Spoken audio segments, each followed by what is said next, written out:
Arkadaşlar bugün sizlerle beraber Super Adventure'de yeni bir gizemli yer göstereceğim. Aslında bunu bizim bir videomuzda görmüştük aslında.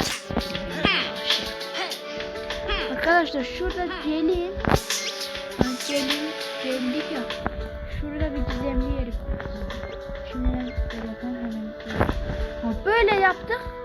Şurada bir ayı var. Aha şurada. Aha. Bir bakalım bura nereye? Sıvalar da var ha. Hepsini izleyeceğiz arkadaşlar. Merak etmeyin. Karas. Ben de diyorum gizemli bir yere çıktık da şimdi heşimi bilmeli bir yeri bulacağız. Bakalım.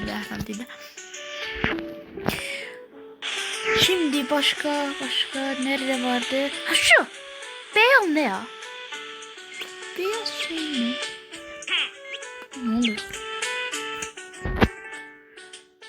Bu ne? Baba şu küçük evin o büyük versiyonu değil mi? Hani bir tane var ya. Allah gör. Orada ya. Burada orası. Şu kamera böyle arkadaşlar. Bilmeyenler için göstereceğim. Şuradan sıkın. Hani B var ya. Girin. Şu yerine girin. Azıcık böyle gittiğinizde hemen gidip bulacaksınız. Neyse sıradaki girilmeyen yere girelim. Arkadaşlar bu arada girmemi istediğiniz yerler varsa açıklamaya yazmayı unutmayın, yani yorumlara.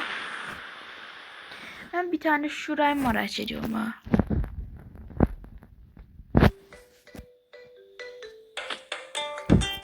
Aha. Tamam. Merdivenler aşağıymış.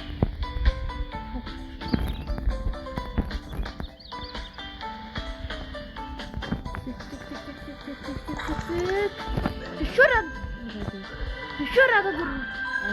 Ana. Şurada ne var? Arkadaşlar gösteriyorum, oyun bura düşmeye gibi oynuyor. Ama ben Allah'ın Türk koydum. Ve kedisiz. Böyle buradan bu yana gidelim. Haydi gidelim. Bir yer mi yer?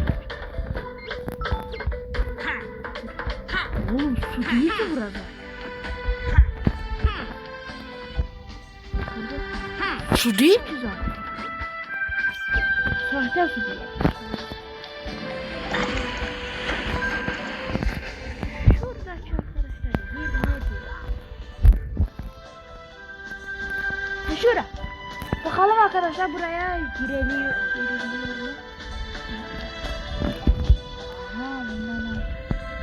Bence girilmesi gerekiyor ya. Girilmesi fizik motoru şu. Aha ne geldi?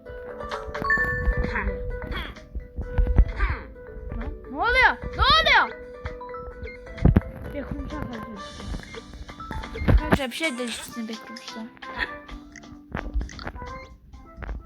Git. Aha arkadaşlar bir şey değiştirsin. Deli beklemişler. Evet. Arkadaşlar burada şu siyah ayı var ya. Hemen bulmayı öncesin. Bir şey ol. Hemen gidin. Böyle ciddi. Hızı bu kadar. Arkadaşlar. Ha şurada speed. Bunu 255 yapın. Sonsuzu burada. Tam sikleyi de. Vakti. 200 ile. Bakayım ne kadar yavaş. Görmek isteyen. Baha şurada.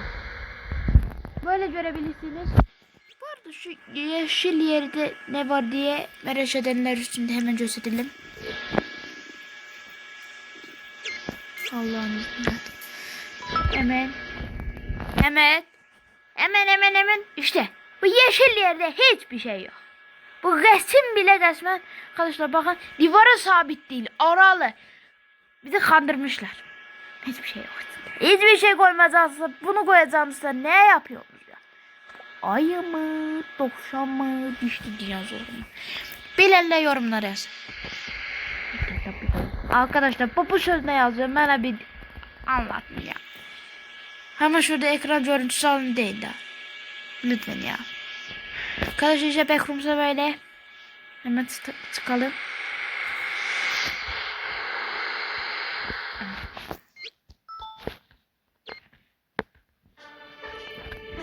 Arkadaşlar başka girmemi istediğiniz yerler varsa hemen gelip yorumlara yazmayı unutmayın.